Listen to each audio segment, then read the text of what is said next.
Hay tragedias que no anuncian su verdadera naturaleza desde el primer instante. Empiezan como algo tan común que nadie sospecha nada extraordinario. 3 adolescentes regresando a casa después de una noche con amigos. Una calle desierta a esas horas en que el mundo todavía duerme.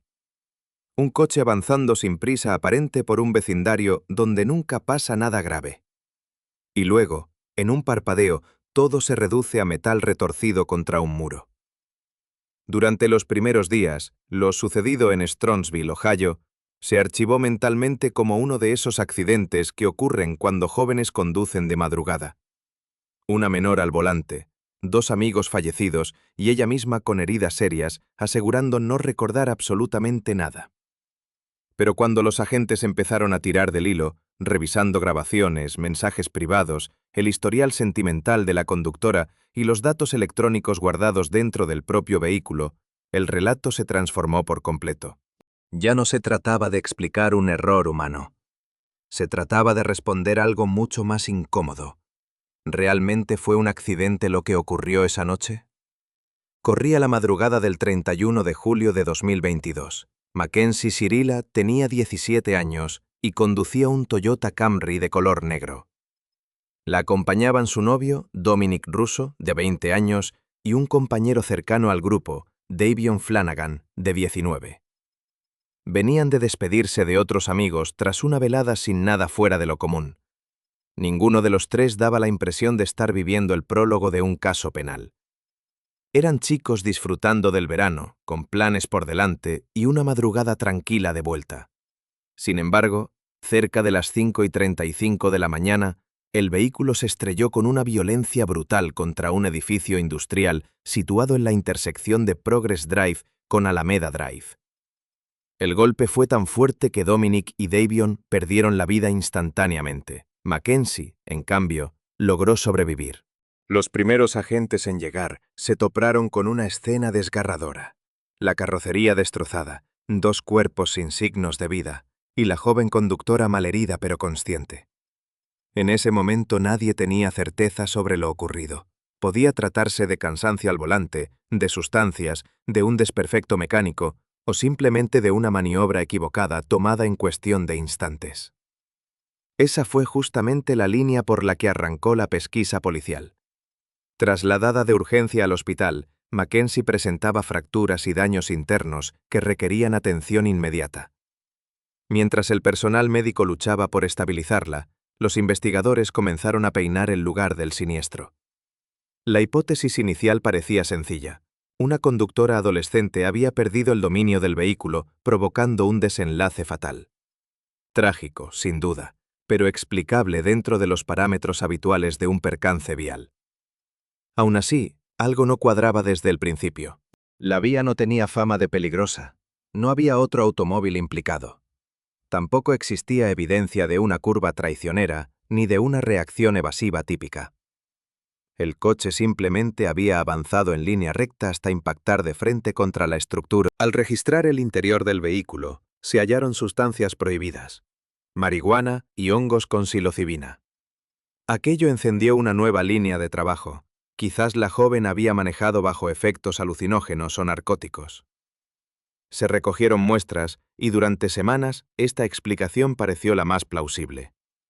Pero los resultados de laboratorio desmontaron esa teoría casi por completo. No apareció alcohol en su organismo, tampoco rastros de los hongos. Sí se detectó THC, aunque en niveles insuficientes para justificar por sí solos una pérdida absoluta de control sobre el volante. Además, personas cercanas al trío confirmaron que el consumo ocasional de cannabis no era algo nuevo para ellos, lo cual, sin justificar la conducta, marcaba una distancia enorme entre un hábito irresponsable y la causa directa de un choque tan calculado, tan brutal y tan poco convencional. El siguiente paso fue examinar mecánicamente el automóvil. Los frenos respondían con normalidad.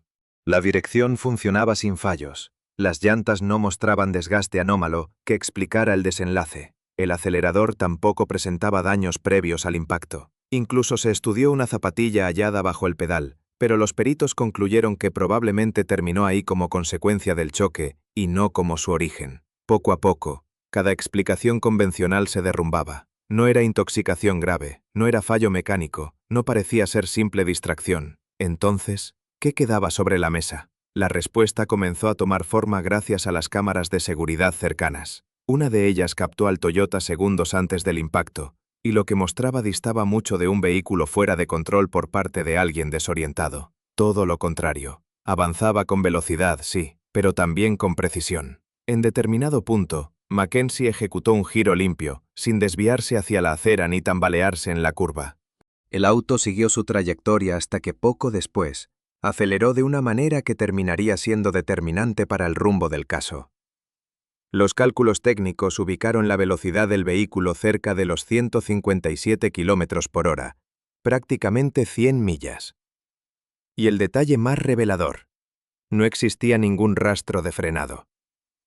Ese hallazgo representó uno de los primeros golpes contra la versión del simple accidente. Incluso en los choques más caóticos suele quedar alguna huella de instinto de supervivencia. Un frenazo desesperado, un giro brusco, algún indicio de que alguien intentó evitar lo inevitable. Aquí nada de eso apareció. Pero la evidencia más contundente surgió del propio sistema electrónico del automóvil, concretamente del EDR, ese pequeño dispositivo conocido como la caja negra que registra los segundos previos a cualquier colisión. Y lo que reveló resultó estremecedor. Durante los últimos 5 segundos antes del golpe, el pedal del acelerador permaneció presionado al 100% de su capacidad. No se aflojó. No se redujo la presión, tampoco se activó el freno en ningún momento. El vehículo continuó empujando hacia adelante hasta chocar de frente. El volante, por su parte, registró movimientos peculiares en esos últimos instantes. Un giro suave, seguido de otro más pronunciado, y finalmente, un intento de regresar al centro. Para quienes investigaban el caso, esto podía sugerir que alguno de los pasajeros, o quizás ambos, forcejeó desesperadamente por tomar el control cuando ya percibían que algo terrible estaba a punto de suceder. Aquella imagen transformó por completo la lectura del caso. Ya no hablábamos únicamente de una adolescente incapaz de recordar cómo perdió el dominio de su coche, sino de un vehículo acelerando al máximo, sin freno alguno, mientras posiblemente sus acompañantes luchaban por sobrevivir.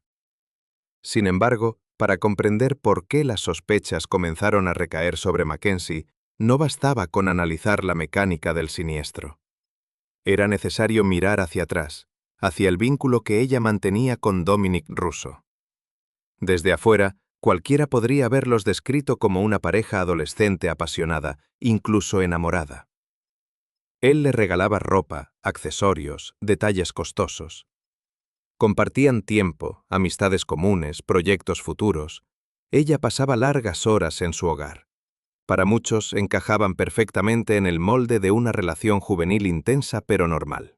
No obstante, cuando los investigadores comenzaron a entrevistar a amigos, familiares y conocidos, surgió un relato radicalmente distinto.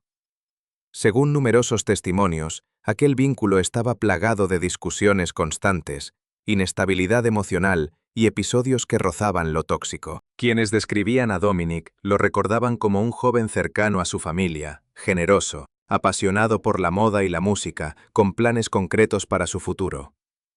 Davion Flanagan, en cambio, había atravesado una infancia complicada antes de ser adoptado junto a sus hermanas, encontrando finalmente en su nuevo hogar la estabilidad y el afecto que le habían faltado.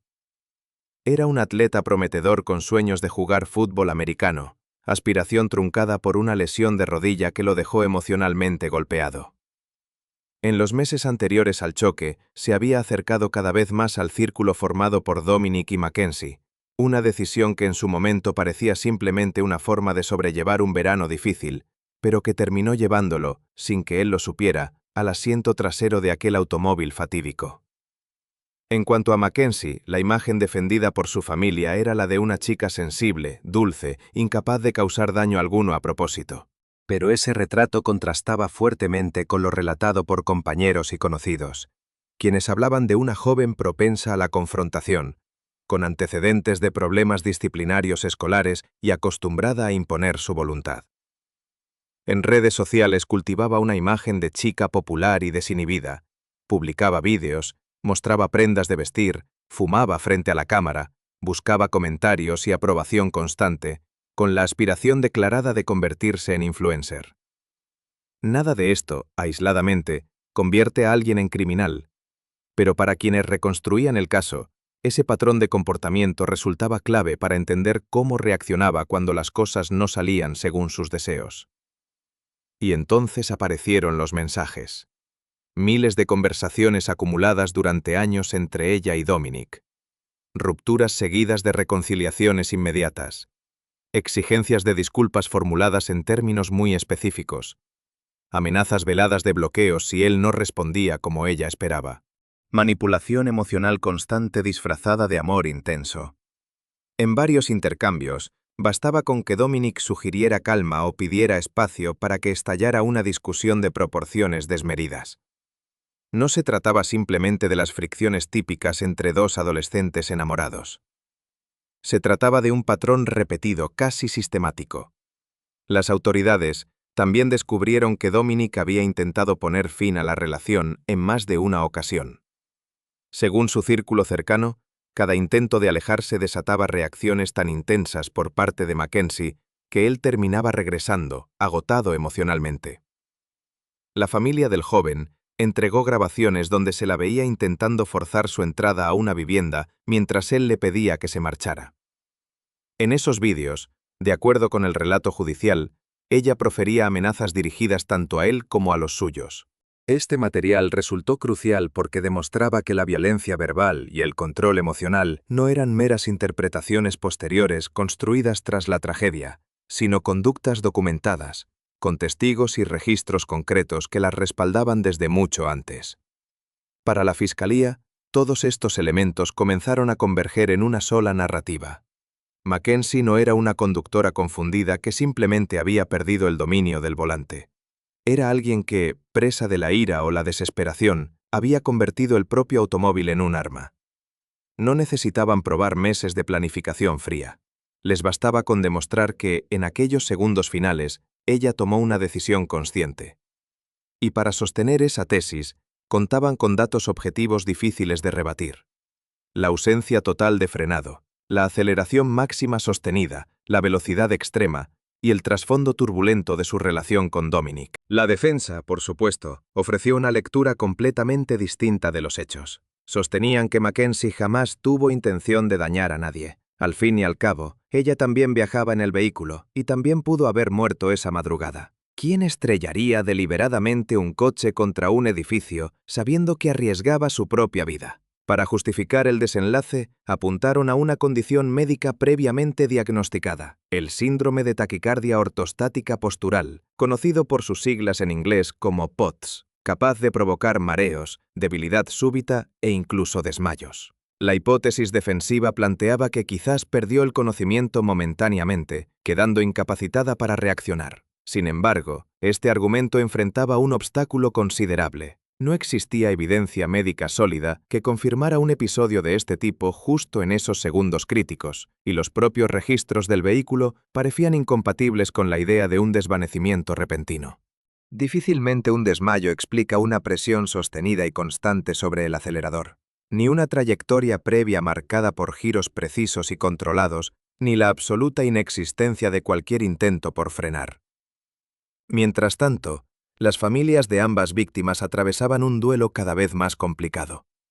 Al principio, algunos parientes de Dominic quisieron aferrarse a la idea del accidente involuntario. En medio del dolor compartido, Mackenzie representaba para ellos un lazo con el joven perdido. Era la novia que también había sufrido, la persona que también lo había perdido a él.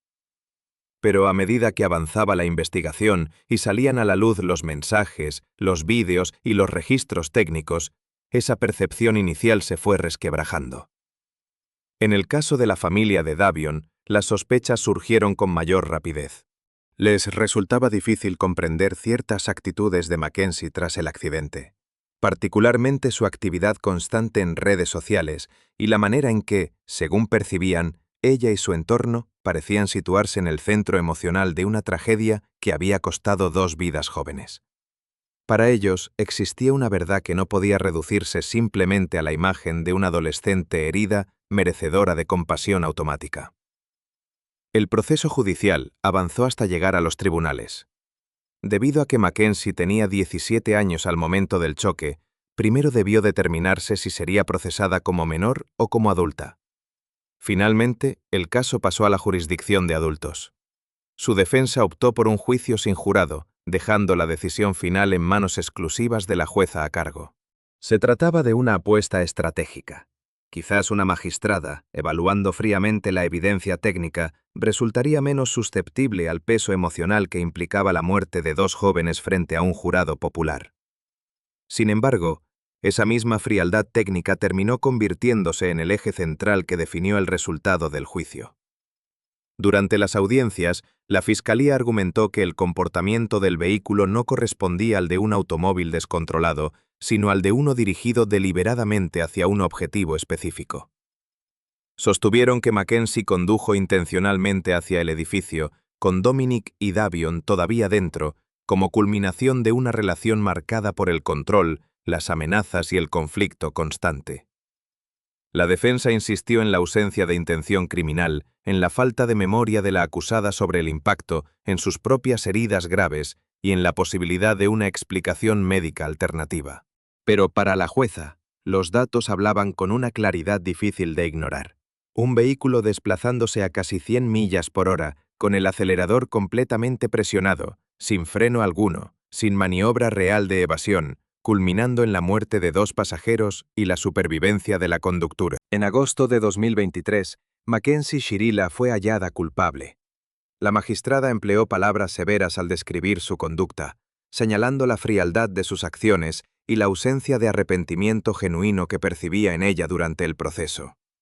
Recibió una condena de cadena perpetua con posibilidad de libertad condicional después de cumplir 15 años, lo que en términos concretos significa que no podrá solicitar dicha libertad antes del año 2037.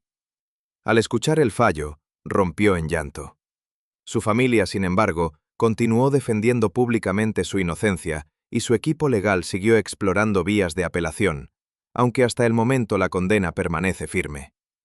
Quizás lo más inquietante de todo este episodio no radica únicamente en la velocidad alcanzada, ni en la violencia del impacto, ni siquiera en la corta edad de los tres implicados.